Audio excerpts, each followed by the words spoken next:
Tunaendelea tena kwa mara nyingine tena. Kama hada, kama kawa, kama nilivyokuwa nasema kwamba pale tunapoishia ndipo tunapoanzia. Tulipoishia tunaona Osman tayari kashamweka katikati Nsebike, kashamweka katikati Horgan.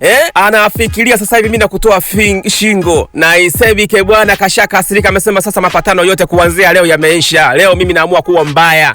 Osman nakufanyia kitu kibaya na hapa utoke. Unaona? Bibi ana mdomo lakini kawekwa katikati. Na Horgan naye kawekwa katikati. Osman mwenyewe anakuambia mimi nakuchinja, anataka kumtoa shingo. Bwana Horgan anaokoa. Pigwa hapo naambiwa Horgan anajikokota. Kumbuka Horgan ana hali mbaya.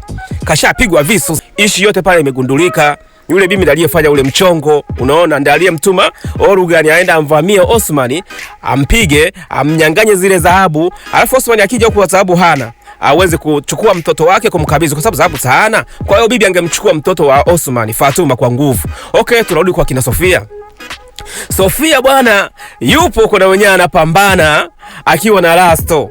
Yaani wanahakikisha pale Bara achomoki, atoki na yule Mtawa. Unaona? Bara mwenyewe anakuambia mimi hapa uniambie kitu. Hapa Mtawa naondoka naye na nitahakikisha namfahamu mwanangu Halima yuko wapi, nani.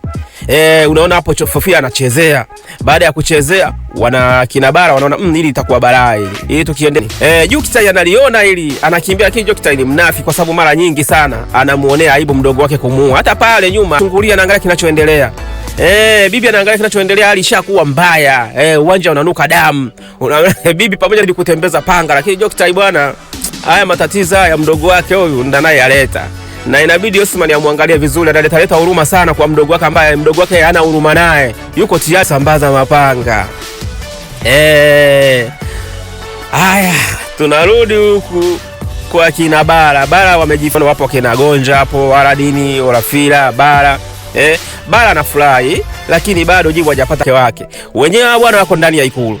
Wenye kudiscuss kote wanagombania bwana, sasa hatutoki ikulu na huyu mama anataka kutukalia kichwani wakati tumepambana sana kuichukua hii kae. Sasa huyu bibi yeye anatuletea matatizo, anashirikiana na Horgan, wanaanza kutugeuka sisi. Bibi naye anakuja, nyinyi si tunapambana, nyinyi mko ikulu mnakula raha tu. Mmetulia, mnakumbatiana, mnapigana mabusu, mnabebeshana, sisi tunapambana. Nyinyi vipi kwanza? Unaona bwana? Ambiao kuwasili huyu bwana Halima ubibie huyu anamwangalia Osman jinsi